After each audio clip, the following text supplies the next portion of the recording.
প্রসিদ্ধ হাদিস গ্রন্থ, বিশেষ করে বুখারী শরীফ। এই বুখারী শরীফে কি বলা আছে আ যা আমাদের ধর্ম চর্চায় বা আমরা প্রতিদিন ধর্ম হিসাবে যা চর্চা করি, আ তাতে যে আলোচনাগুলো উপেক্ষিত বা যে হাদিসগুলো একেবারে সিন্দুকে তোলা, আপনি নিজে কখনো ধারণাও করেননি যে আমাদের হাদিসের কিতাবে এই কথাগুলো বলা আছে। সো সেইরকম কিছু হাদিস আমি এই সিরিজে আলোচনা করব।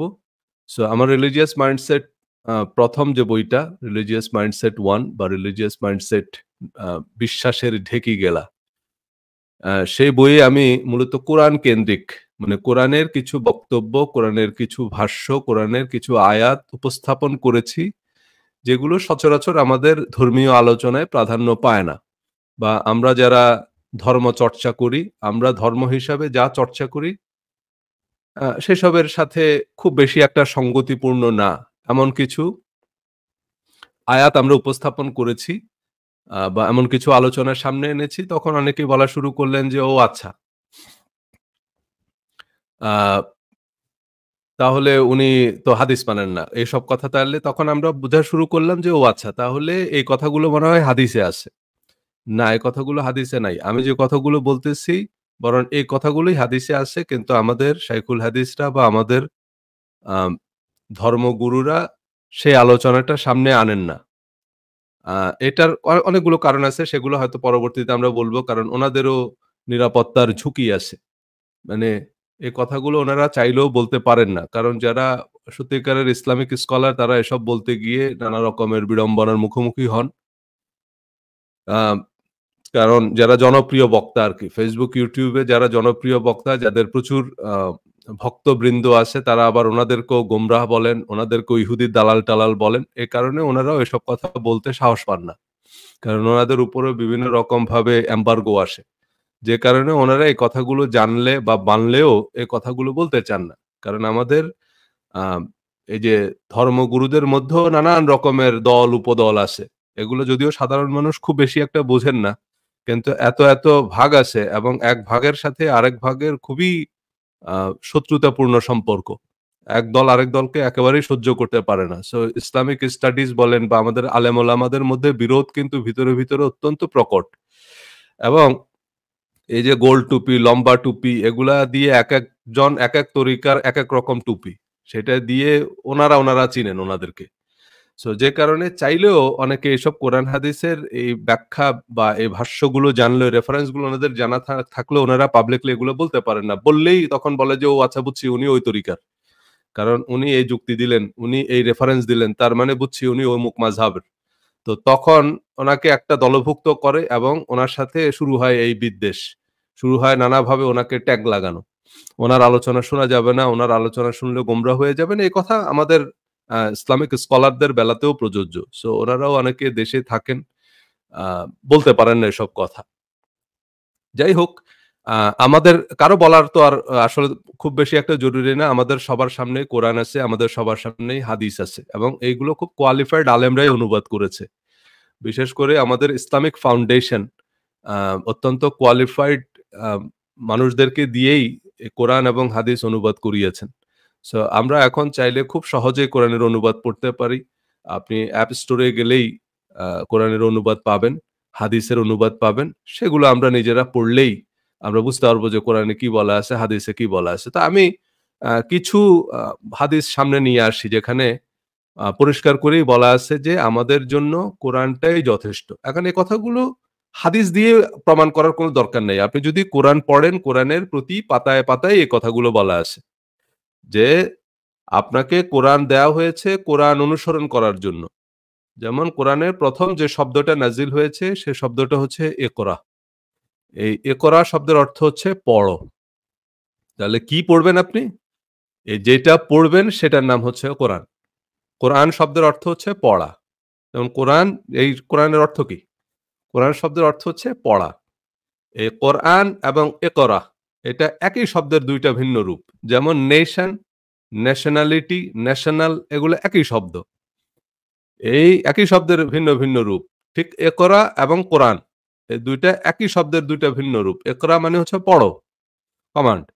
আর যেটা পড়তে বলা হয়েছে বা যেটাকে পড়া হবে সেটার নাম হচ্ছে কোরআন। তাহলে আমাদের জন্য কোরআন নাজিল করা হয়েছে যেন আমরা কোরআনটা বুঝে পড়ি। এবং কোরআন অবশ্যই আপনাকে বুঝে পড়তে হবে। বুঝে না পড়লে সেটাকে পড়া বলে না।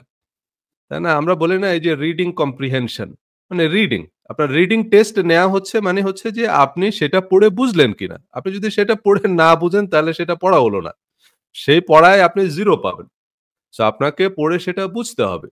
রাসূল সাল্লাল্লাহু আলাইহি সাল্লাম নামাজের মধ্যে কোরআন পড়তেন।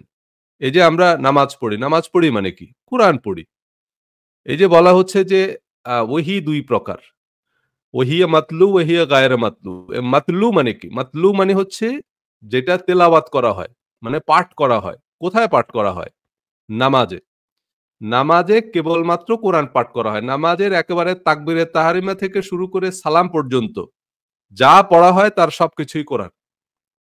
কোরআনের বাইরে আর যা কিছু নামাজে পড়া হয় এগুলো অপশনাল। এগুলো এক মাযহাবে দাঁত, আরেক মাযহাবে বেদাত। এগুলো নিয়েই ঝগড়াঝাটি। কিন্তু রাসূল সাল্লাল্লাহু আলাইহি সাল্লাম নামাজের মধ্যে শুধুই কোরআন পড়তেন। নামাজের মধ্যে ক্বালা রাসূলুল্লাহ পড়ানো হয় না বা পড়া হয় না। নামাজে কেবলমাত্র কোরআন পড়া হয়। সো নামাজ হচ্ছে মূলত মাতৃভাষায় কোরআনের পাঠচক্র। এখন রাসূল সাল্লাল্লাহু আলাইহি সাল্লাম এবং সাহাবীরা যে কোরআন পড়তেন কোন ভাষায় পড়তেন? আমরা অনেকে উত্তর দিব যে উনারা আরবি ভাষায় পড়তেন। জি না। উনারা মাতৃভাষায় পড়তেন কোরআন। কারণ আরবি উনাদের মাতৃভাষা। কোরআনে একটি আয়াত আছে ওয়ামা আরসালনা মির রাসূলিন ইল্লা বিলিসানি কওমিহি। আল্লাহ বলতেছে যে আমি কোন জাতির কাছে এমন কোন রাসূল পাঠাইনি যে রাসূল সে জাতির ভাষায় কথা বলেনি। তাই না? অর্থাৎ আল্লাহ প্রত্যেকটা জাতির কাছে যে রাসূল পাঠিয়েছেন সে রাসূল সেই জাতির ভাষায় কথা বলেছে। তাহলে আমাদেরকে কোরআন পড়তে হবে আমাদের ভাষায় এবং আমাদের ভাষায় অনুবাদ করেছে। যারা অনুবাদক প্রত্যেকটা দেশের সরকারিভাবে উদ্যোগ নিয়ে কোরআন অনুবাদ করা হয়েছে, হাদিস অনুবাদ করা হয়েছে। সো কেউ যদি বলে যে ভাই আপনি কি আরবি জানেন কিনা? এগুলা আন্দারে হাইকোর্ট দেখানো কথা। আরবি জানার দরকার হবে কি? আরবি জানা লোকরাই তো অনুবাদ করছে। এবং আপনি যখন কোন আরবি জানা লোকের সামনে গিয়ে বসে থাকেন, উনি আপনাকে ওয়াজ করবে। তো উনি যখন সুর করে আরবিটা পড়ে আপনি তো আর আরবির কিছুই বুঝেন না। এরপরে উনি বাংলায় যেটা বলবে আপনি শুধু সেটুকু বুঝেন। তো বাংলায় তো অনুবাদ করাই আছে। এবং আরেকটা জিনিস আমি আপনাদেরকে বাংলায় কোরআন পড়ার ব্যাপারে এমফাসিস করব যে আরবি যারা অনুবাদ করেছেন যেমন ধরেন ইসলামিক ফাউন্ডেশন প্রথম যখন কোরআন অনুবাদ করে তখন ৫০ জনের একটা কমিটি করছে। ৫০ জনের একটা কমিটি কোয়ালিফাইড আলেমদের একটা কমিটি করছে যার মধ্যে ইসলামের ইতিহাস বিশারদ, হাদিস বিশারদ, আরবি ভাষা বিশারদ, এরকম বাংলা ভাষা বিশারদ এদেরকে এরকম পণ্ডিতদেরকে ৫০ জনের একটা কমিটি করে এই কোরআন অনুবাদের কাজে হাত দিছে এবং সেই কমিটিতে কারা ছিল কয়েকজনের নাম বলি। সবার নাম তো আর বলা যাবে না, সবার প্রোফাইল বলা যাবে না সংক্ষিপ্ত সময়। একজন হচ্ছেন আল্লামা কাশগারি। আল্লামা কাশগারি কে ছিলেন? এই পুরো সাবকন্টিনেন্টে ব্রিটিশরা একটা মাদ্রাসা প্রতিষ্ঠা করছে সেটার নাম হচ্ছে ঢাকা আলিয়া মাদ্রাসা। এটা একসময় কলকাতায় ছিল। এই ঢাকা আলিয়া মাদ্রাসার একটা হল, সে হলের নাম হচ্ছে আল্লামা কাশগারি হল। আমি সেই আল্লামা কাশগারি হলের ৪৫ নম্বর রুমে ছিলাম। এই আল্লামা কাশগারি আ পরে কলকাতা থেকে যখন ঢাকায় আলিয়া মাদ্রাসা স্থানান্তর করা হয়, তখন এই আল্লামা কাশগারির সুপারভিশনে বা উনার দায়িত্বে এটা স্থানান্তরিত হয়। এবং আল্লামা কাশগারি ছিলেন আরবি ভাষার পণ্ডিত। উনার থেকে বড় আরবি ভাষাবিদ এই উপমহাদেশে তখন ছিল না। সে আল্লামা কাশগারি এই কমিটিতে ছিলেন যখন ইসলামিক ফাউন্ডেশন কোরআন অনুবাদ করে। এখন আরবি থেকে বাংলায় যখন আপনি অনুবাদ করবেন তখন বাংলাটা আপনার ঠিক হলো কিনা? মানে বাংলা সেই শব্দ বা সেই বাক্য দিয়ে আপনি যা বোঝাতে চান সেটা বোঝায় কিনা? এটা বলার জন্য তো একজন ভালো বাংলা জানা লোক থাকতে হবে ওই কমিটিতে। উনি বলে দিবেন যে, "না আপনার এই শব্দটা appropriate হয়নি। এই শব্দটা দিয়ে এটা বোঝায় না, এটা বুঝায়।" সো এইটার জন্য ভালো বাংলা জানাও তো একটা মানুষ থাকতে হবে। সেই মানুষটার নাম হচ্ছে ডক্টর মোহাম্মদ শহীদুল্লাহ। তো ডক্টর মোহাম্মদ শহীদুল্লাহ থেকে ভালো বাংলা জানা মানুষ তো আর বাংলাদেশে নাই। বা বাংলাদেশে সে সময় ছিল না। I believe এখনো নাই। সো এইরকম কোয়ালিটির লোকজনরা মিলে কিন্তু কোরআন অনুবাদ করছে। তারপরে হাদিস জানা, ফিকহ জানা, সবকিছু জানা পণ্ডিতরা মিলেই কোরআন অনুবাদ করছে। সো আপনি ইসলামিক ফাউন্ডেশন থেকে অনুদিত যেসব কোরআন আছে বাংলায় বুঝে, বুঝে পড়েন। অন্তত এই রমজানে একটা উদ্যোগ নেন যে আমি এই রমজানে কোরআনটা বুঝে, বুঝে পড়ব। যতদূর সম্ভব। কোরআনকে অনুবাদ করে দেওয়া হয়েছে এবং আপনি কোরআন পড়েন। পড়লেই দেখবেন যে ভাই আমাদের ধর্মচর্চায় আমরা প্রতিদিন যেসব নিয়ে এত ব্যতিব্যস্ত, এগুলোর চেয়ে আরো অনেক বিষয়বস্তু আছে, যেগুলো আল্লাহ অনেক সময় ধরে আলোচনা করেছে কোরআনে। সেখানে আমাদের জন্য অনেক গুরুত্বপূর্ণ লেসন আছে। সো সেসব পাবেন। এবং এই কথাগুলোই এই যে আমি কোরআনের যে মার্কেটিংটা করতেছি, যে আপনারা কোরআন পড়েন, কোরআনের যে রিভিউ দিচ্ছি, যে দেখেন কোরআন আমাদের এই কারণে পড়তে হবে, কোরআন আমাদের এই কারণে পড়া উচিত। এই কোরআনই হচ্ছে আমাদের জন্য হেদায়া। আমরা দুনিয়া আখেরাতে যদি সফল হতে চাই আমাদেরকে কোরআন পড়তে হবে, বুঝে, বুঝে পড়তে হবে। কোরআন নিয়ে চিন্তা করতে হবে। কোরআন নিয়ে আমাদের তাকরার করতে হবে যে ভাই আমি এটা বুঝলাম, আপনি কি বুঝছেন? আপনার ওপিনিয়নটা একটু শেয়ার করেন। তাই না? হয়তো আপনার এইভাবে তাকরার করলে আমরা আ আরো ভালো বুঝতে পারবো। কারণ আমি হয়তো একভাবে চিন্তা করতেছি। কারণ আমি যা বুঝতেছি সেটা হচ্ছে based on my knowledge, my experience, my understanding. So সে জায়গায় অবশ্যই সীমাবদ্ধতা আছে। তো আপনি যখন আমার সাথে শেয়ার করবেন যে, "না ভাই, আমি পড়ে আমার কাছে এটার অর্থ এরকম মনে হইতেছে। আমি এটা বুঝছি।" এরকম আরেকটা আয়াত আছে। সেই আয়াতটা পড়ে আমার কাছে মনে হচ্ছে যে আল্লাহ এটা বুঝাইতে চাচ্ছেন হয়তো। তো এতে আমাদের আন্ডারস্ট্যান্ডিংটা বাড়বে। এতে আমরা আরো ভালোভাবে বুঝতে পারবো। সো সেইটা যখন আমরা করব তখন দেখবেন যে আমরা উপকৃত হব। তো এই কথাটাই কিন্তু কোরআনে বলা আছে। সো আমরা যে এই যে হাদিস, ফিকহ এগুলার উদ্ভব কিন্তু সাহাবা একরামের জমানায় ছিল না। আমরা আস্তে, আস্তে পরবর্তীতে হাদিসের যে ইতিহাস, মানে হাদিস সংগ্রহ সংকলনের যে ইতিহাস সেটাও আমরা একটু দেখব। আ তখন আমাদের কাছে আরো পরিষ্কার হবে। তো আমরা এখন একটু সহিহ হাদিস থেকে বোঝার চেষ্টা করব যে সহিহ হাদিসে আ এই যে কেবলমাত্র কোরআন অনুসরণের কথা যে বলা হয়েছে বা কেবলমাত্র কোরআন অনুসরণ সম্পর্কে আমাদেরকে যেসব ইনস্ট্রাকশন দেওয়া হয়েছে, আমরা গত পর্বে কয়েকটা হাদিস দেখেছি যে রাসূল সাল্লাল্লাহু আলাইহি সাল্লাম ছিলেন আহলে কোরআন। রাসূল সাল্লাল্লাহু আলাইহি সাল্লাম কোরআনকে আহলে কোরআন বলে সম্বোধন করেছেন। যখনই কোনো আ নির্দেশ দিতেন উম্মতকে, সাহাবীদেরকে, তখন উনি তাদেরকে আহলে কোরআন বলে সম্বোধন করতেন। যে, "হে আহলে কোরআন তোমরা ভিতরের নামাজ পড়ো।" এরকম। আহলে কোরআনকে উনি বিশেষ মর্যাদাবান বলেছেন মানব মণ্ডলীর মধ্যে। সো আমরা কয়েকটা হাদিস দেখেছি। আজকে আমরা আরো কয়েকটি হাদিস দেখব। চলুন তাহলে আমরা একটু সেই জায়গায় চলে যাই। সো এই যে কোরআনই যথেষ্ট। হাদিসের কিতাব জুড়ে কেবল কোরআন অনুসরণের কথা বলা হয়েছে। সাহাবায়ে আজমাইন কেবল কোরআন অনুসরণ করতেন অ্যাকর্ডিং টু হাদিস। সো আ চলেন আমরা এখন আরেকটা হাদিস দেখি। এইটা খুব ল্যান্ডমার্ক হাদিস। মানে ল্যান্ডমার্ক হাদিস বলতেছি আমি এ কারণে দেখেন অনেক ঐতিহাসিক ঘটনা আছে। যেমন প্রতিদিন অনেক ঘটনাই ঘটে। প্রতিদিন আমরা এর কাছ থেকে অনেক কথা শুনি। সব কথা আমাদের মাথায় থাকে না। সব কথা আমাদের স্মরণে থাকে না। আ সব দিবস আমরা মনে রাখতে পারি না। কিন্তু এমন কিছু দিবস আছে, এমন কিছু বিশেষ আ ঘটনা আছে যেগুলো মানুষ ৫০ বছর পরও মনে রাখে।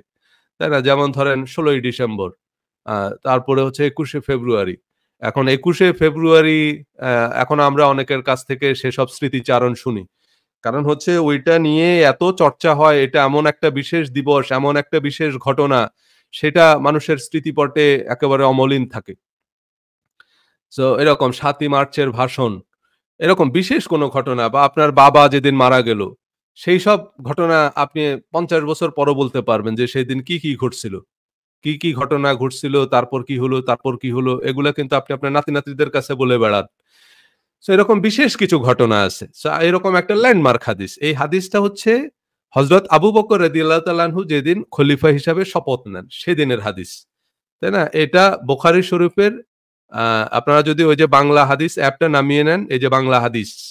এইটা বুখারী শরীফ ইসলামিক ফাউন্ডেশন, সেইটাতে ৬৭৭৩ নম্বর হাদিস এটা। মানে গেলে পুরো হাদিসটা আপনারা পাবেন। যে হযরত আবু বকর রাদিয়াল্লাহু তাআলা আনহু যেদিন খলিফা হিসাবে শপথ নেন, সেই শপথের দিন হযরত ওমর রাদিয়াল্লাহু তাআলা আনহু একটা উদ্বোধনী ভাষণ দিলেন। তো ইসলামের ১ম খলিফা শপথ নিচ্ছে এবং সেটা খুবই ঘটনাবহুল একটা সময়। কারণ তখন রাসূল সাল্লাল্লাহু আলাইহি ওয়াসাল্লাম মাত্র ইন্তেকাল করলেন। উনার দাফন-কাফন একই সাথে সেই সময়ে নানান রকমের বিদ্রোহ মাথাছাড়া দিয়ে উঠেছে রাসূল সাল্লাল্লাহু আলাইহি ওয়াসাল্লামের ইন্তেকালের সাথে, সাথে। সো ১ম খলিফা কে হবেন সেটা নিয়েও নানান রকমের মতবিরোধ চলছিল সাহাবীদের মধ্যে। সো এমন সময়ে হযরত আবু বকর রাদিয়াল্লাহু তাআলা আনহুর শপথ অনুষ্ঠান হচ্ছে। সো তখন হযরত ওমর রাদিয়াল্লাহু তাআলা আনহু উনি একটা উদ্বোধনী ভাষণ দিলেন সেখানে এবং সেখানে তিনি বললেন, এই যে বুখারী শরীফের হাদিস পরিষ্কার বলা আছে। আমি সেই অংশটুকু একটু হাইলাইট করে দিলাম। হাদিসে আরো বিস্তারিত বলা আছে। তো সেই বক্তৃতায় হযরত ওমর রাদিয়াল্লাহু তাআলা আনহু বললেন, "আর এই সে কিতাব।" এই সে কিতাব মানে হচ্ছে উনি আল্লাহর কিতাবটা হাতে নিয়ে বললেন, যার মাধ্যমে আল্লাহ তোমাদের রাসূল সাল্লাল্লাহু আলাইহি সাল্লামকে হিদায়াত করেছেন। হিদায়াত মানে হচ্ছে পথ নির্দেশ করেছেন, পথ দেখিয়েছেন, করণীয় বর্জনীয় বলে দিয়েছেন যে এইটা আপনি করবেন, এটা আপনি করবেন না। কোন কিতাবের মাধ্যমে করেছেন? এই সেই কিতাব মানে আল্লাহর কিতাব। এর মাধ্যমে আল্লাহ তোমাদের রাসূল সাল্লাল্লাহু আলাইহি সাল্লামকে হেদায়েত করেছেন। সুতরাং একে তোমরা আঁকড়ে ধরো। এই আল্লাহর কিতাবকে তোমরা আঁকড়ে ধরো। তাহলে এর দ্বারা আল্লাহ তার রাসূল সাল্লাল্লাহু আলাইহি সাল্লামকে যে হিদায়াত দান করেছিলেন, তোমরাও সেই হিদায়াত লাভ করবে।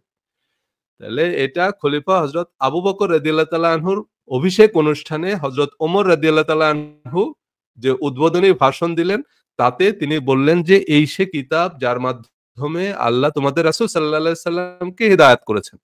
তো উনি তো এর পাশাপাশি আর কোন কিতাব, আর কোন কিছুর অনুসরণের কথা বলেননি আমাদেরকে। এমনকি সাহাবায়ে আজমাইন কোরআন ছাড়া আর কোন কিছু অনুসরণ করেননি।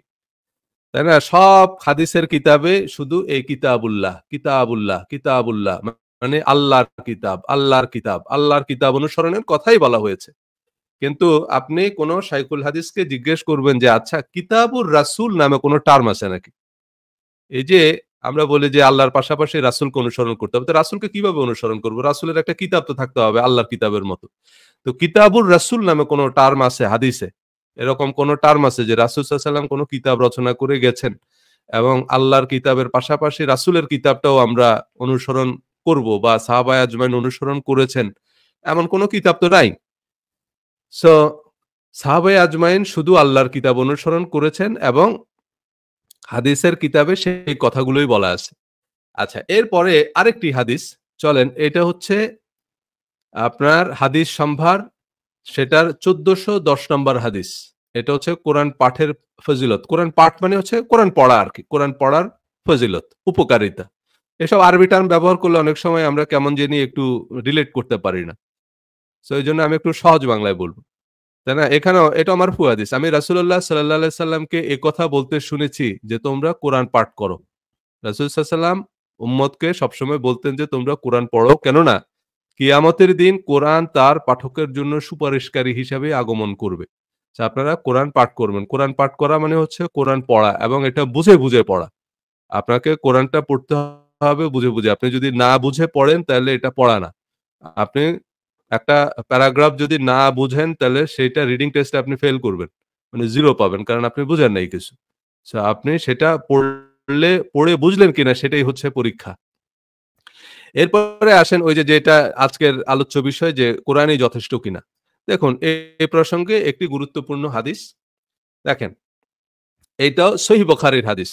মানে আমরা মানে যেকোনো শাইখুল হাদিস একমত যে হাদিসের যত কিতাব আছে এই আসমানের নিচে জমিনের উপরে, তাই না? এর মধ্যে সবচেয়ে বিশুদ্ধতম এবং প্রসিদ্ধতম হাদিস গ্রন্থ হচ্ছে বুখারী শরীফ। সেই বুখারী শরীফের ৪৬৫৪ নম্বর হাদিস।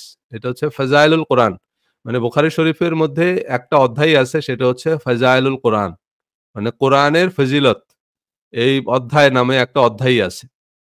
সো সেখানে ৪৬৫৪ নম্বর হাদিসে বলা হয়েছে যে রাসূলুল্লাহ সাল্লাল্লাহু আলাইহি সাল্লাম বলেন, এই যে যেগুলাতে রাসূলুল্লাহ সাল্লাল্লাহু আলাইহি সাল্লাম বলেন বলে যে হাদিসগুলো এগুলাকে বলে মারফু হাদিস।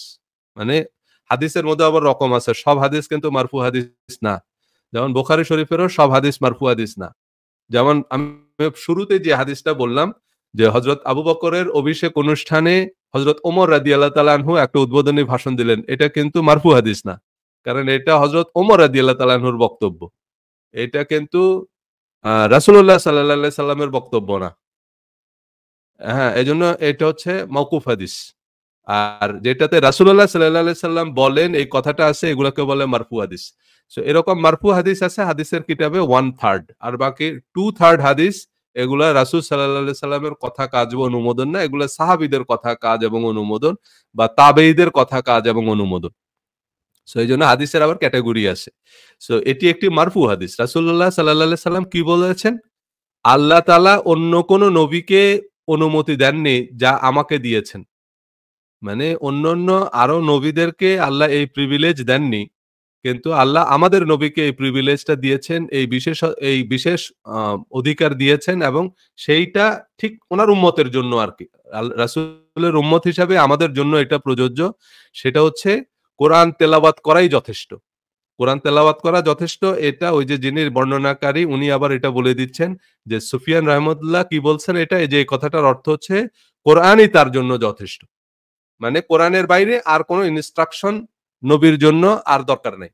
অন্যান্য নবীদেরকে এই অনুমতি আল্লাহ দেননি। তাদেরকে যে কিতাব দেওয়া হয়েছে সে কিতাবের বাইরেও তাদের জন্য আরো অনেক কিছু ইনস্ট্রাকশন ছিল। মানে আরো অনেক কিছু ওনাদের মানার বাধ্যবাধকতা ছিল। কারণ অনেক নবী আসছে হচ্ছে আপনার যেমন ধরেন হারুন আলাইহিস সালাম। উনাকে আলাদা করে তো কিতাব দেওয়া হয় নাই। উনি ছিলেন মূসা আলাইহিস সালামের সহযোগী। তারপরে ইব্রাহিম আলাইহিস সালামের পুত্র ইসমাইল আলাইহিস সালাম। এখন ইসমাইল আলাইহিস সালামও নবী ছিলেন। তো এখন ইব্রাহিম আলাইহিস সালামও নবী এবং উনার পুত্র ইসমাইল আলাইহিস সালামও নবী। এমনকি ইব্রাহিম আলাইহিস সালামের অন্যান্য পুত্ররাও নবী ছিল। ইসহাক আলাইহিস সালাম, ইয়াকুব, মানে এই যে ওনার বংশধররা। সো এখন ওনারা কোন কিতাব তাহলে প্রচার করেছেন? ওনারা ওই যে পূর্ববর্তী নবীদের কিতাব প্রচার করছেন।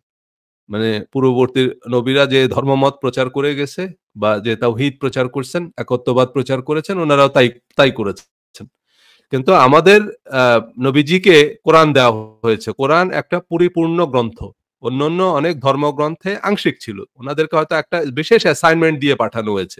একটা বিশেষ দায়িত্ব দিয়ে পাঠানো হয়েছে। কোন নবী আপনার রাষ্ট্রনায়ক ছিলেন। উনি রাষ্ট্র পরিচালনার নীতি, রাষ্ট্র পরিচালনার যে মূলনীতি সেসব কিছু মানুষকে শিক্ষা দিয়েছেন। কোন নবী যোদ্ধা ছিলেন। তাই না? উনি যুদ্ধের নিয়ম কানুন মানুষকে শিখিয়েছেন। এরকম। আগের আলোচনায় বলেছি যে নবী মানে হচ্ছে প্রজ্ঞাবান মানুষ। এই যে মানুষ কৃষি, ব্যবসা, অর্থনীতি এসব কিছু মূলত শিখেছে নবীদের মাধ্যমে। মানে নবী মানে হচ্ছে প্রজ্ঞাবান মানুষ। যেমন অনেকে বলে যে ভাই সক্রেটিস, অ্যারিস্টটল, প্লেটো এরাও তো অনেক প্রজ্ঞাবান মানুষ। এখন ওনাদের সম্পর্কে সুনির্দিষ্ট করে আমাদেরকে কিছু বলা হয়নি, আমরা জানি না। কিন্তু আ তারপরে সানজু, কনফুসিয়াস ওনারা নবী হতে পারেন। মানে we are not sure about that. So আমরা বলতে পারি না যে ওনারা নবী ছিলেন বা ছিলেন না। কোনটাই বলতে পারি না। কিন্তু নবী মানে হচ্ছে প্রজ্ঞাবান মানুষ যারা মানব সভ্যতা বা মানব জাতির জন্য জ্ঞান বিজ্ঞানের নতুন দুয়ার খুলেছেন। চিন্তা, দর্শন নতুন কিছু যুক্ত করেছেন যেটা মানুষের জীবনকে আলোকিত করেছে। মানুষের জন্য নতুন জীবন দর্শন নিয়ে এসেছেন। সো এখন এই কোরআন হচ্ছে একটা পূর্ণাঙ্গ গ্রন্থ। এটা আমাদের নবীকে দেয়া হয়েছে যে ওনার জন্য কোরআনই যথেষ্ট। মানে কোরআনের বাইরে আর কোন কিছু দরকার নেই। যত প্রশ্নের উত্তর সব কোরআনেই দেয়া আছে। এবং কোরআন অনুসরণ করাই যথেষ্ট। এখন কোরআনের বাইরে যখনই আপনি যাবেন তখনই দেখবেন নানান রকমের ফিতনা ফাসাদ। হ্যাঁ? কোরআনের বাইরে যখনই পা দিবেন আপনি এই শুরু হয়ে গেল গ্যাঞ্জাম। এবং কিরকম গ্যাঞ্জাম শুরু হয়েছে আমি একটা এটা হাদিসটা বলে শেষ করব। এটা একটু লম্বা হাদিস যদিও। দেখেন এটা হচ্ছে তিরমিজি শরীফের হাদিস। এখন আ আমাদের সুন্নি ইসলামের প্রধান যে ৬ টা হাদিস গ্রন্থ, আ ৬ টা হাদিস গ্রন্থ এগুলাকে বলে কুতুবুস সিত্তাহ বা সিয়ায়ে সিত্তাহ। সো কুতুবুস সিত্তাহ বা সিয়ায়ে সিত্তাহ মানে হচ্ছে হাদিসের ৬ টি প্রসিদ্ধ কিতাব অথবা হাদিসের ৬ টি বিশুদ্ধ কিতাব। এখন এই প্রসিদ্ধ বিশুদ্ধর মধ্যেও গ্যাঞ্জাম আছে। হানাফি মেযহাবের মতে এগুলো হচ্ছে সিয়ায়ে সিত্তাহ। মানে হানাফি মেযহাবের আলেমরা বলেন এগুলো সিয়ায়ে সিত্তাহ। মানে এগুলো হচ্ছে হাদিসের ৬ টি বিশুদ্ধ কিতাব। আমরা যারা হানাফি মাযহাবের মাদ্রাসায় পড়েছি, আমি নিজে হানাফি মাযহাবের মাদ্রাসায় পড়েছি। মানে বাংলাদেশে বেশিরভাগ মাদ্রাসা বা সরকারি যেসব আলিয়া মাদ্রাসা, এগুলো হচ্ছে হানাফি মাযহাবের মাদ্রাসা। আমাদের বেশিরভাগ আলেমরা হানাফি মাযহাব অনুসরণ করেন আরকি। সো এজন্য আমরা এগুলাকে সিয়ায়ে সিত্তা বলি। সিয়াহ মানে সহিহ, সহিহ থেকে সিয়াহ। মানে হাদিসের ৬ টা বিশুদ্ধ কিতাব। কিন্তু সম্প্রতি যে আহলে হাদিস আন্দোলন তারা এগুলোকে সিয়ায়ে সিত্তা বলতে নারাজ। তারা এগুলোকে বলেন কুতুবে সিত্তা। মানে হাদিসের প্রসিদ্ধ ৬ টা কিতাব। অর্থাৎ এগুলোর সব কিতাব সহিহ না। বা সব হাদিস এই সিয়ায়ে সিত্তার মধ্যে যতগুলো হাদিস আছে সবগুলোকে তারা সহিহ মানতে নারাজ। যে সব হাদিস সহিহ না। এজন্যই আমাদের অনেক আমলকে তারা বেদাত বলে। বলে যে তোমাদের নামাজ হয় না, তোমাদের রোজা হয় না, তোমাদের তারাবি হয় না। কেন হয় না? কারণ হচ্ছে এই হাদিসগুলো এগুলো হাদিসের কিতাবে আছে কিন্তু তারা এই হাদিসগুলোকে যঈফ বলে। যঈফ হিসাবে ট্যাগ লাগিয়ে দিয়েছে। কিন্তু এগুলাকে আমাদের আলেমরা সহিহ হাদিস হিসাবে মেনে আসছে এত বছর। আমাদের বাপ দাদা নানা এরা এই হাদিসগুলোকে সহিহ হিসাবে আমল করে চলে গেছে। কিন্তু এখন আহলে হাদিসরা এসে বলতেছে যে এগুলো হচ্ছে জয়ীফ, এগুলো হচ্ছে জাল। আহলে হাদিসের জয়ীফ মানে আবার জাল। মানে আহলে হাদিসরা সহিহ হাদিস ছাড়া মানার পক্ষপাতী না। যে সহিহ হাদিস ছাড়া মানা যাবে না। যে হাদিস সহিহ না সে হাদিস মানা বেদাত। সে হাদিস মানলে আপনি জাহান্নামে যাবেন। এমনকি তারা এমন কথাও বলে যে বেদাত করার চেয়ে পতিতালয়ে গিয়ে আপনার জেনা করা উত্তম। এবং এরকম এক হুজুর দেখলাম ওয়াজ করতেছে, বলে যে শবে বরাতের রাতে মসজিদে নামাজ পড়ার চেয়ে পতিতালয়ে গিয়ে জেনা করা নাকি উত্তম। আস্তাগফিরুল্লাহ। মানে এইরকম কথা উনি বললেন এবং মুজাফফর বিন মহসিনকে এই বিষয়ে জিজ্ঞাসা করা হয়েছে। উনি এটা সমর্থন করলেন যে এটা সত্য। তবে কথাটা এভাবে বলা উচিত হয়নি আরকি। মানে উনি কথাটাকে সমর্থন দিলেন। সো আমি রীতিমতো আকাশ থেকে পড়লাম যে একজন মানে হুজুর হওয়ার দরকার নাই। মানে এটার জন্য আপনার মাদ্রাসায় বা স্কুল, কলেজ কোন কিছুতেই পড়ার দরকার নাই। বা ওই ভদ্রলোকের তো দেখে মনে হচ্ছে যে উনার ৪০-৪৫ বছর বা ৫০ বছর বয়স হইছে। তো বয়সের সাথেও তো মানুষের কিছু আন্দাজ, বয়সের সাথে, সাথে মানুষের কিছু আকল তৈরি হয়। তো এরকম কথা কিভাবে বলে যে শবে বরাতের রাতে মসজিদে নামাজ পড়ার চেয়ে পতিতালয়ে গিয়ে আ জেনা করা উত্তম। কারণ উনারা এই যে হাদিস তাহলে চিন্তা করেন যে যেটা হাদিসে নাই সেটা আপনি করতে পারবেন না। হাদিসকে তারা এমনভাবে এস্টাবলিশ করছে সমাজে যে কোরআনে নাই সেটা আপনাকে করতেই হবে কারণ হাদিসে আছে। আবার হাদিসে নাই সেটা আপনি করতে পারবেন না। সেটা থেকে জেনা করা উত্তম। সেটা এত জঘন্য পাপ। কিন্তু কোরআনে নাই সেটা আপনাকে করতেই হবে। কারণ হাদিসের কিতাবে আছে। অথচ এসব হাদিস সত্যায়নের যে বিজ্ঞান সেটা শুনলে আপনি অজ্ঞান হয়ে যাবেন। যে এটা ভাই কেমনে আপনি নিশ্চিত হলেন যে রাসূল সাল্লাল্লাহু আলাইহি ওয়াসাল্লাম বলছে। চলেন আমরা একটা হাদিস দেখি এবং এই হাদিসটা হচ্ছে তিরমিজি শরীফ। এবং তিরমিজি শরীফ সিয়ায়ে সিত্তা বা কুতুবে সিত্তার অন্যতম প্রধান হাদিস গ্রন্থ। বুখারী, মুসলিম এর পরেই সবচেয়ে বিশুদ্ধতম হাদিস গ্রন্থ হচ্ছে তিরমিজি শরীফ। মানে ৬ টা হাদিস গ্রন্থ আমরা জানি বুখারী, মুসলিম, তিরমিজি, আবু দাউদ, নাসাই এবং ইবনে মাজাহ। অনেকে ইবনে মাজাহর পরিবর্তে আবার মুয়াত্তা মালিককে সিয়ায়ে সিত্তার মধ্যে হিসাব করেন। যদিও হানাফি মাযহাবের লোকরা মুয়াত্তা মালিককে সিয়ায়ে সিত্তার অন্তর্গত মনে করেন না। কারণ সেটা আবার মালিকি মাযহাবের কাছে গুরুত্বপূর্ণ আরকি। কারণ ইমাম মালিকের আবার আলাদা মাযহাব, মালিকি মাযহাব। সে কারণে মুয়াত্তা মালিককে অনেক হানাফি মাযহাবের আলেমরা সিয়ায়ে সিত্তার মধ্যে গণ্য করেন না। কিন্তু মালিকি মাযহাবের যেসব আলেমরা তারা আবার আ সিয়ায়ে সিত্তার মধ্যে মুয়াত্তা মালিককে গণ্য করেন রাদার দ্যান ইবনে মাজাহ। সো এই যে তিরমিজি শরীফের হাদিস নম্বর হচ্ছে ২৯০৬ গুরুত্বপূর্ণ হাদিস। কিন্তু এই যে এখানে ইয়েলো মার্ক করা আছে। দেখেন এই হাদিসটার মধ্যে একটা আ হলুদ দাগ দেয়া আছে। হলুদ দাগ দেয়া মানে হচ্ছে এটা জয়ীফ। মানে এটা তো এই যে বাংলা হাদিস অ্যাপ এটা আহলে হাদিসদের বানানো অ্যাপ। তো আহলে হাদিসরা এই হাদিসটাকে জয়ীফ হিসাবে ট্যাগ দিয়ে দিছে। তো জয়ীফ কেন? এরকম আপনি দেখবেন যে সিয়ায়ে সিত্তার অনেক হাদিস অ্যাপে যদি পড়েন দেখবেন অনেক হাদিসের মধ্যে তারা এরকম জয়ীফ ট্যাগ দিয়ে দিয়েছে। এর আগেও আমরা আরেকটা হাদিস দেখেছি ওই যে আদাবুল মুফরাদে হযরত আয়েশা রাদিয়াল্লাহু তাআলা আনহা থেকে বর্ণিত একটি হাদিস। সেটাও ইমাম বুখারীর সংকলিত হাদিস গ্রন্থ। সেটাকেও তারা জয়ীফ হিসাবে ট্যাগ দিয়ে দিয়েছে। যেমন এই যে আ আদাবুল মুফরাদের হাদিস কিন্তু এটারও আহলে হাদিস ওয়ালারা এটাকে জয়ীফ হিসাবে ট্যাগ দিয়ে দিয়েছে যে হাদিসটা জয়ীফ। সো যাই হোক কিন্তু এটা সিয়ায়ে সিত্তার হাদিস। দেখেন এই হাদিসটায় কি বলেছে আমরা আগে হাদিসটার আমল বুঝি। হযরত আলী রাদিয়াল্লাহু তাআলা আনহু হারিস বিন আওয়ারকে বললেন, তাহলে চিন্তা করেন হযরত আলী রাদিয়াল্লাহু তাআলা আনহু থেকে বর্ণিত হাদিস বা হযরত আলী রাদিয়াল্লাহু তাআলা আনহু একজন আ তাবেঈকে বললেন যে, "শোনো, আমি রাসূলুল্লাহ সাল্লাল্লাহু আলাইহি সাল্লামকে বলতে শুনেছি।" মানে হযরত আলী রাদিয়াল্লাহু তাআলা আনহু যেহেতু বলছেন, তার মানে এখানে রাসূল সাল্লাল্লাহু আলাইহি সাল্লামকে উনি বলতে শুনেছেন। কি বলেছেন রাসূল সাল্লাল্লাহু আলাইহি সাল্লাম শুনেন মনোযোগ দিয়ে। যে, "সাবধান, অচিরেই ফিতনা ফাসাদ দেখা দিবে।"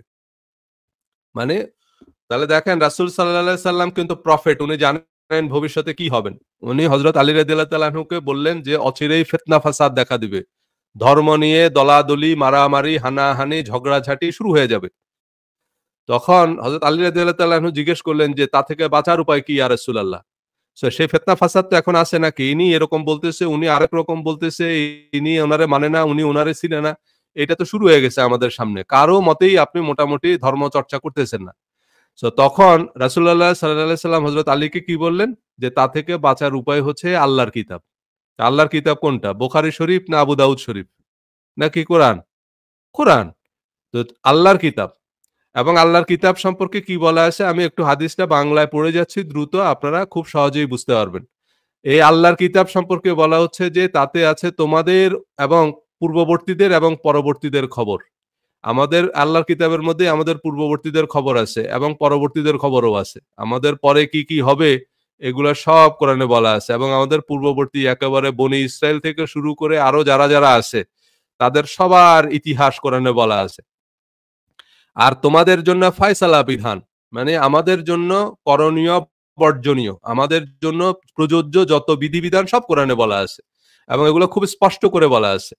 এই হলো মানে কোরআন হলো সত্য মিথ্যার পার্থক্যকারী। হ্যাঁ, এ নিরর্থক নয়।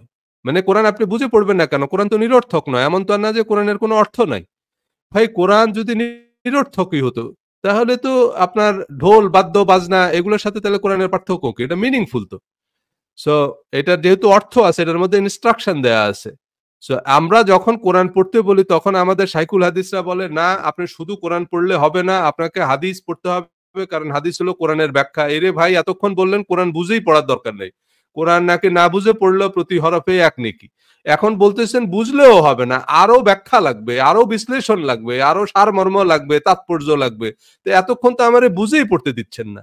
এতক্ষণ তো বলতেছেন যে না বুঝেই পড়ার দরকার নাই, শুধু মুখস্থ করে তোতা পাখির মতো পড়বেন। এখন যখন আমি একটু বুঝতে গেলাম যে ভাই এ কথাটার সাধারণ অর্থটা কি সেটা একটু আমি বুঝি, তখন বলেন যে না না না, শুধু অর্থ বুঝলে হবে না, এইটার আপনাকে সাত সমুদ্র তাফসির পড়তে হবে আগে, তা না হলে আপনি এটা বুঝবেন না। কেন ভাই, আমি আগে অন্তত অর্থটা বুঝি, এরপরে তো সময় থাকলে তাফসির পড়বো, অসুবিধা নেই। আগে তো অর্থ পড়তে হবে আমাকে, অর্থই তো পড়া হয়নি আমার সারা জীবনে। সো যে ব্যক্তি অহংকার বশে তা পরিত্যাগ করবে, আল্লাহ তাআলা তার গর্দান ভেঙে দিবেন।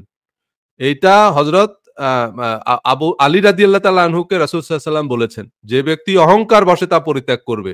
অনেকেই এই কথা বলেন যে না কোরআন না, আমাদের হাদিস, হাদিস, আহলে সুন্নাহ, নিজেদের দলের নাম হচ্ছে সব হাদিস কেন্দ্রিক এবং শুরুই হয় হাদিস দিয়ে। একে বাদ দিয়ে যে ব্যক্তি হেদায়াত তালাশ করবে, কোরআনকে বাদ দিয়ে যদি আপনি হেদায়াত তালাশ করেন, আল্লাহ তাকে গোমরাহ করে দিবেন। হাদিসের কথা। হ্যাঁ, সিয়ায় সিত্তার হাদিস, তিরমিজি শরীফের হাদিস। যে একে বাদ দিয়ে যে ব্যক্তি হেদায়েত তালাশ করবে, হেদায়েত মানে হচ্ছে পথ। হেদায়া মানে হচ্ছে পথের দিশা আর কি, পথ। কারণ আপনি এই যে জিপিএস, আমরা কি করি? কোন একটা জায়গায় যদি আমি যেতে চাই অ্যাড্রেসটা দিয়ে দিই, এরপরে জিপিএস আমাকে রাস্তা দেখাচ্ছে। সো জিপিএস আমাকে পথ দেখিয়ে নিয়ে যাবে। তো কোরআন হচ্ছে আমার জিপিএস। কোরআন হচ্ছে আমার ম্যাপ। কোরআন আমাকে রাস্তা দেখিয়ে নিয়ে যাবে। এখন কোরআনকে বাদ দিয়ে আপনি যদি হেদায়েত তালাশ করেন, আল্লাহ তাকে গোমরাহ করে দিবে। এটা রাসূল সাল্লাল্লাহু আলাইহি ওয়াসাল্লাম বলছে হযরত আলী রাদিয়াল্লাহু তাআলা আনহুকে। হাদিসটা বড়, আমি এর পরের অংশটুকু বলি। এ হলো আল্লাহ তাআলার সুদৃঢ় রজ্জু। এই যে কোরআনে বলা আছে না, ওয়াতাসিমু বিহাবলিল্লাহি জামিআন, তোমরা আল্লাহর রজ্জুকে শক্তভাবে ধারণ করো। তো আল্লাহর রজ্জু কি? ওই যে বলে না কোরআনের ব্যাখ্যা হাদিস, এই যে কোরআন হাদিসে আল্লাহ রাসূল সাল্লাল্লাহু আলাইহি ওয়াসাল্লাম বলতেছেন যে এইটা হলো আল্লাহর রজ্জু। এইটাকে শক্তভাবে ধারণ করতে বলছে। কোরআনে যে বলছে যে ওয়াতাসিমু বিহাবলিল্লাহি জামিআন, তোমরা আল্লাহর রজ্জুকে শক্তভাবে, সমাবেতভাবে, সম্মিলিতভাবে ধারণ করো, ধরে থাকো, সেটা হচ্ছে আল্লাহর কিতাব। এ হলো হিকমতপূর্ণ নসিহত। এই যে বলে না যে আল্লাহ রাসূলকে ২ টা জিনিস দিয়েছেন, কোরআন দিয়েছেন, হিকমত দিয়েছেন। তো হিকমত কোথায় পাবে? এই যে কোরআনে। কোরআনকে আল্লাহ হিকমা বলছেন। ওয়াল কোরআনিল হাকিম, ইয়াসিন ওয়াল কোরআনিল হাকিম। প্রজ্ঞাময়, হিকমাময় কোরআনের শপথ। তাই না? এই কোরআনকে আল্লাহ বলছে হিকমাপূর্ণ কিতাব। এ হলো সরল পথ, সঠিক পথ। এই যে আমরা নামাজে বলি না যে ইহদিনাস সিরাতাল মুস্তাকিম, যে আমাদেরকে সরল পথ দেখান, আমাদেরকে সরল সঠিক পথ দেখান। এটা প্রার্থনা করি তো। তো এখন সরল সঠিক পথ কোনটা? কোরআনের ব্যাখ্যা হাদিস বলে না আমাদের শাইখুল হাদিসরা। এই হলো সরল সঠিক পথ। কোন কিতাব, এই কোনটা সম্পর্কে, এই মানে এখানে কি? এই মানে হচ্ছে কোরআন। কোরআন সম্পর্কে হাদিসে বলা হচ্ছে যে এটাই হচ্ছে সরল সঠিক পথ। যে পথের প্রার্থনা আপনি প্রতিদিন করেন নামাজে দাঁড়ায়। এর অনুসরণে মানুষের চিন্তাধারা বক্র হয় না। আপনি যদি কোরআন অনুসরণ করেন, আপনার চিন্তা বক্র হবে না। আপনি দেখবেন স্ট্রেইট ফরওয়ার্ড সব কথা বলা আছে। এতে জবান জড়তার শিকার হয় না। এতে জবান জড়তার শিকার হয় না। জ্ঞানীরা এ থেকে কখনো পরিতৃপ্ত হয় না।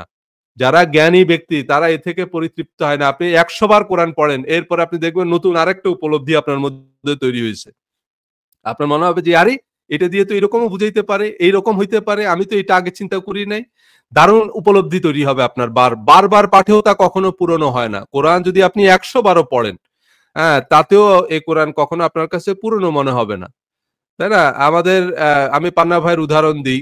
আ মাঝে মাঝেই আমি উনার কথা বলি যে আপনারা পান্না ভাইকে ফেসবুকে ফলো করতে পারেন। আমি কেন বলি উনার কথা জানেন? এটা মূলত ক্রেডিট দেয়া আরকি। কারণ এই যে কোরআন নিয়ে আমার যে রিসার্চ, আরো অনেকেই কোরআন নিয়ে কথা বলেন। কিন্তু কোরআন নিয়ে আমার যে রিসার্চ, এইটা আমি উনার ফেসবুকে কয়েকটা পোস্ট দেখে সেখান থেকে ইন্সপায়ার্ড হয়েছি। মানে উনার কিছু পোস্ট আমার মধ্যে ১ম আ আ প্রতিক্রিয়া তৈরি করছে আরকি। সেই কারণে আমি উনাকে ক্রেডিট দেই। কারণ হচ্ছে এর আগেও আমি তো মাদ্রাসায় পড়ছি। আমার মধ্যে কখনোই এরকম উপলব্ধি তৈরি হয়নি আরকি। এগুলো তো পরীক্ষায় পাস করার জন্য পড়ছি যে এইটা পরীক্ষায় আসবে সেই হিসাবে পড়া আরকি। কিন্তু যখন আমি পান্না ভাইয়ের কয়েকটা পোস্ট দেখলাম তখন আমার কাছে ১ম দিকে খুব অবাক মনে হয়েছিল যে, আরে উনি এগুলো কি পোস্ট দেয়? উনার কি মাথা-টাথা ঠিক আছে। কিন্তু পরে আমি কোরআন খুলে মিলিয়ে দেখলাম যে কথা তো ঠিক। মানে উনি যে পোস্টটা দিচ্ছে আ কোরআনের সাথে তো মিলে। কিন্তু এই কথাগুলো তো আমাদের হুজুররা কখনো আমাদেরকে বলেনি। তখন আমি নিজে এই কোরআন পড়া শুরু করলাম। পড়ে তখন আমি আমার মতো করে একটু চিন্তাভাবনা করা শুরু করলাম। সো যেহেতু উনার পোস্ট থেকে আমার মধ্যে এই উপলব্ধি আসছে সে কারণেই আমি উনাকে ক্রেডিট দিই আরকি। Nothing else.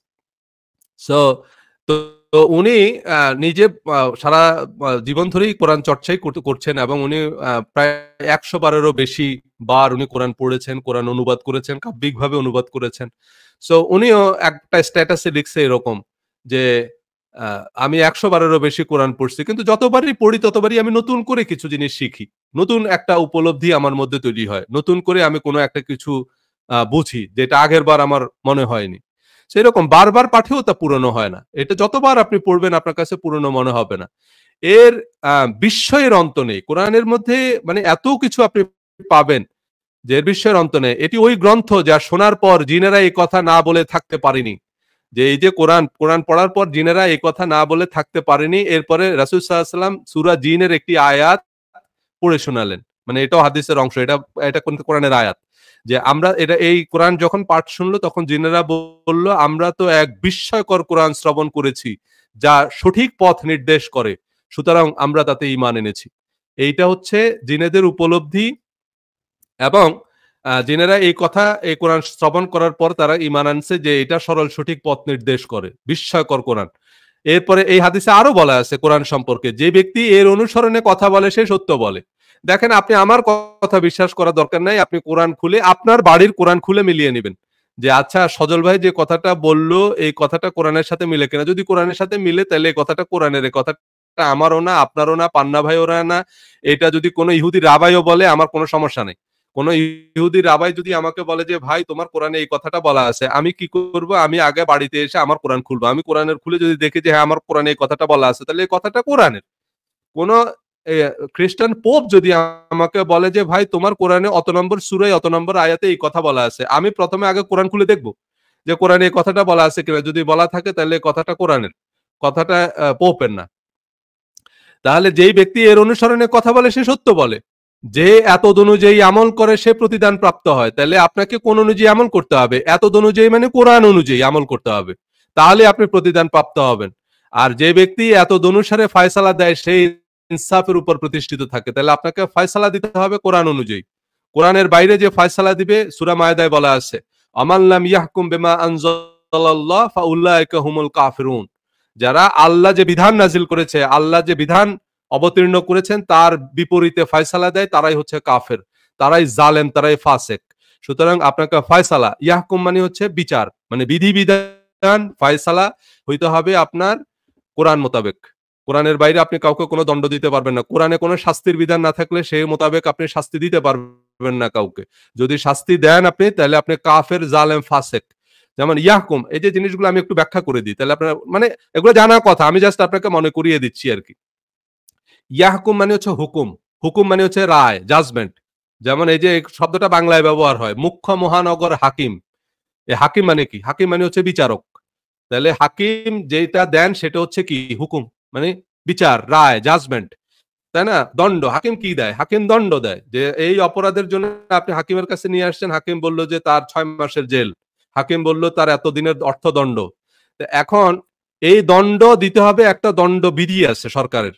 তাই না? দণ্ডবিধি আছে না যে বাংলাদেশ দণ্ডবিধির ৩০২ ধারা মোতাবেক তাকে এই সাজা দেওয়া হইল। তো এরকম একটা দণ্ডবিধি আছে। এইরকম দণ্ডবিধি কোরআনে বলে দেয়া আছে। কোরআনে কিছু অপরাধের স্পেসিফিক শাস্তি বলা আছে। যেই অপরাধের জন্য কোরআনে কোনো শাস্তির বিধান নাই, আপনি সেই অপরাধ মোতাবেক কাউকে শাস্তি দিতে পারবেন না। যদি দেন তাহলে কোরআন মোতাবেক আপনি কাফের, জালেম এবং ফাসেক। তো এখানে আমি একটা কথা বলে রাখি। যেমন ধরেন আমাদের অনেক শাইখুল হাদিসরা বলেন যে আপনাকে আ এই যে বোরখা পরাটাকে তারা বাধ্যতামূলক করবে। যেমন ধরেন আমরা একটা ইসলামী হুকুমত কায়েম করলাম এবং সেখানে কোন শাইখুল হাদিসকে আমরা আমিরুল মুমিনিন নিযুক্ত করলাম আরকি। তো উনি কি করবেন? যেমন ধরেন আব্বাসী সাহেবকে আমরা আমিরুল মোমিনিন হিসাবে নিযুক্ত করলাম। তো উনি তো সেখানে আমাদেরকে একটা রাষ্ট্রীয় বিধান জারি করবেন যে এখন থেকে সব মহিলাদেরকে বোরখা পড়তে হবে, হিজাব পড়তে হবে, নিকাব পড়তে হবে। এরকম একটা বিধান তো উনি দিবেন। এখন ধরেন কোন মহিলা সেই বিধান মানল না। সে কোন মহিলা সেই বিধানটা মানল না। সে টি-শার্ট একটা পইড়া, গেঞ্জি একটা পইড়া ঘুরে বেড়াইতেছে। এখন তারে কি শাস্তি দিবেন আপনি? কারণ সে তো একটা আইন অমান্য করছে। তাহলে তার শাস্তি কি দিবেন? কারণ এই যে সে পর্দার বিধানটা মানল না, এটার জন্য তাকে শাস্তি দিতে হবে তো। সো শাস্তি কি দিবেন? হয়তো ১০ বেত দিবেন, না ১ দিনের জেল দিবেন, না ৳১০,০০০ জরিমানা করবেন। একটা শাস্তি তো তাকে দিতে হবে। আপনি একটা আইন করলেন, সে আইন যদি কেউ নাই মানে, আ এবং সেটার জন্য যদি আপনি শাস্তি না দেন, তাহলে এটা কেমন আইন হলো? সে আইন অমান্যের জন্য তো একটা শাস্তির বিধান থাকতে হবে। আপনি যদি তাকে কোন ধরনের কোন শাস্তি দেন, তাহলে আপনি কাফের, জালেম এবং ফাসেক। এবং এই যে সৌদি আরব, আফগানিস্তানে তারা এই হুকুমতে তারা এই ধরনের শাস্তির বিধান প্রয়োগ করছে যে বোরখা না পড়লে তারা শাস্তি দেয়। এইটা কোরআন বিরুদ্ধ, এটা হাদিস বিরুদ্ধ। কারণ কোরআন হাদিসে কোথাও পোশাকের বিধান, কোন নির্দিষ্ট পোশাক না পরার জন্য সাহাবা একরাম, তাবেঈন, তাবে-তাবেঈন, উমাইয়া, আব্বাসীয়রা কাউকে কোন শাস্তি দিয়েছেন এরকম কোন নজির কোরআনেও নাই, হাদিসেও নেই। So alright. সো এজন্যই বলতেছি যে ফয়সালা হইতে হবে কোরআন মোতাবেক। কোরআন মোতাবেক ফয়সালা দেয়, সে ইনসাফ করে। আর যে কোরআন মোতাবেক ফয়সালা দেয় না, সে ইনসাফের উপর ইনসাফের উপর প্রতিষ্ঠিত থাকে। আর যে ব্যক্তি তার দিকে আহ্বান জানায়, যে কোরআনের দিকে আহ্বান জানায়, সে সিরাত মুস্তাকিমের হেদায়াত পায়। হে আওয়ার, এই কথাগুলোকে দৃঢ়ভাবে ধারণ করো। এইটা হচ্ছে হযরত আলী রাদিয়াল্লাহু তাআলা আনহুকে রাসূল সাল্লাল্লাহু আলাইহি ওয়াসাল্লাম বলেছেন এবং উনি আ আ আওয়ারকে এই নির্দেশটা দিয়েছেন যে এই কিতাবই হচ্ছে আমাদের ফিতনা ফাসাদ থেকে বাঁচার উপায়। সো এইটা হাদিসের কিতাবে বলা আছে। এখন এখানে আমাদের একটা গুরুত্বপূর্ণ প্রশ্ন দাঁড়াবে, সেটা হচ্ছে যে ভাই কোরআন অনুসরণ করতে বলছে, কিন্তু কোরআনেই তো বলছে যে তোমরা আল্লাহ ও তার রাসূলের আনুগত্য করো। যে রাসূলের আনুগত্য করলো সে আল্লাহর আনুগত্য করলো। তো রাসূল তোমাদের জন্য সর্বোত্তম আদর্শ। রাসূল সাল্লাল্লাহু আলাইহি সাল্লামকে আল্লাহ কোরআন এবং হিকমা দিয়েছেন। নবী যা দেয় তা গ্রহণ করা। এগুলো তো কোরআনেই বলা আছে। তাহলে আ হাদিসে বলা আছে কোরআন অনুসরণ করতে, আবার কোরআন রাসূলকে অনুসরণ করতে বলছে। কোরআন রাসূলকে অনুসরণ করতে বলছে। কোরআন হাদিসের কিতাব অনুসরণ করতে বলেনি। সো এগুলো নিয়ে আমরা আগামী পর্বে কথা বলব যে তাহলে এই আয়াতগুলোর আসলে অর্থ কি? এই আয়াতগুলোর অর্থ কি হাদিসের অনুসরণ করা? মানে হাদিস বলতে আমরা আসলে কি বুঝি? সেসব নিয়ে আমরা একটু আলোচনা করব। কারণ রাসূল সাল্লাল্লাহু আলাইহি সাল্লামের জীবন ও কর্ম, রাসূল সাল্লাল্লাহু আলাইহি সাল্লামের জীবন ও কর্মের অনুসরণ, সেটা আমাদের জন্য অত্যন্ত গুরুত্বপূর্ণ। এবং রাসূল সাল্লাল্লাহু আলাইহি সাল্লামের জীবন ও কর্মের অনুসরণ মোটা দাগে এই যে কথাগুলো, মানে আ তো আল্লাহ ও তার রাসূলের অনুসরণ করো, মানে রাসূলের আনুগত্য করো, রাসূলের অনুসরণ করো, রাসূলের জীবন ও কর্মের অনুসরণ করা। মোটা দাগে আমরা ৪ টা সোর্স থেকে রাসূল সাল্লাল্লাহু আলাইহি সাল্লামের জীবন ও কর্ম সম্পর্কে জানতে পারি। এক হচ্ছে কোরআন। কোরআনে সকল নবীদের জীবন ও কর্মের বর্ণনা আছে। আমরা কোরআন পড়িনি, তাই আমরা জানি না। সেগুলো নিয়ে আমরা আগামী পর্বে একটু আলোচনা করব। দ্বিতীয়ত হচ্ছে হাদিস। হাদিসের কিতাবে রাসূল সাল্লাল্লাহু আলাইহি সাল্লামের জীবন ও কর্মের বর্ণনা আছে। একই কথা প্রযোজ্য ইসলামের ইতিহাস। ইসলামের ইতিহাস মানে হচ্ছে রাসূল সাল্লাল্লাহু আলাইহি সাল্লামের একেবারে জন্মের আগে থেকে ইসলামের ইতিহাসের আলোচনা শুরু।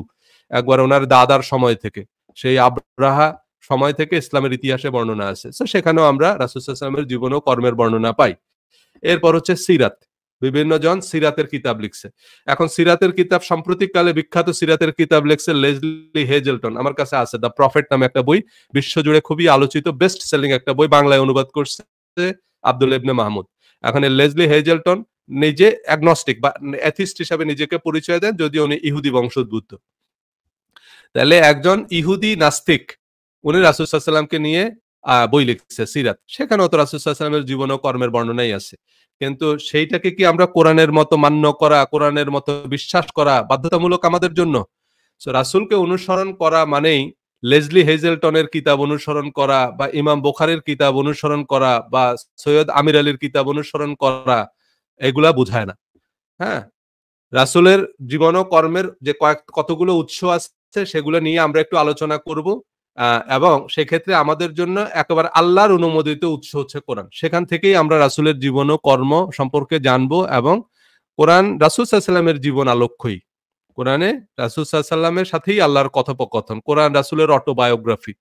কোরআনের প্রত্যেকটা বিধিবিধানের শুরুতে আল্লাহ বলছে, "কুল হে রাসূল আপনি বলুন।" তারপরে রাসূল সাল্লাল্লাহু আলাইহি ওয়াসাল্লাম কি বলছে, আল্লাহ উনাকে যা বলতে বলছে তাই উনি বলছে এবং সেগুলো কোরআনে রেকর্ডেড। সো যাই হোক আজকে অলরেডি ১ ঘন্টার মতো ৫১ মিনিট হয়ে গেছে। যদিও আরো আগে শেষ করার ইচ্ছা ছিল। কথায় কথা চলে আসে। যাই হোক আপনারা যারা শেষ পর্যন্ত সাথে ছিলেন অসংখ্য ধন্যবাদ। আগামী পর্বে আমরা এই বিষয়গুলো নিয়ে আলোচনা করব। আগামী পর্বে আমাদের আলোচনার বিষয়বস্তু হবে যে রাসূল সাল্লাল্লাহু আলাইহি ওয়াসাল্লাম উম্মতের অনুসরণের জন্য কি রেখে গেলেন এবং উম্মতকে কি অনুসরণের নির্দেশ দিয়ে গেছেন। হ্যাঁ? যে আমরা রাসূলের ইত্তেবা তাহলে কিভাবে করব? তারা ইত্তেবা করার জন্য তো আ রাসূল সাল্লাল্লাহু আলাইহি ওয়াসাল্লাম কি রেখে গেলেন আমাদের সামনে আমাদের জন্য সেসব নিয়ে আমরা আলোচনা করব আগামী পর্বে। আমার Facebook পেজ এবং YouTube এ আমি আ নোটিশ দিয়ে দিব পরবর্তী পর্ব কবে হবে। আপনারা পেজটা ফলো করে বা চ্যানেলটা সাবস্ক্রাইব করে সাথে থাকবেন। আ নেক্সট আগামীকালকে না হলেও আমরা পরবর্তীতে আ মানে আলোচনা করব। যতদূর সম্ভব শিগগিরই আমরা আবারও আসছি লাইভে। সো আশা করি আপনাদেরকে সাথে পাবো। সবাই ভালো থাকবেন, সুস্থ থাকবেন। সবার জন্য শুভ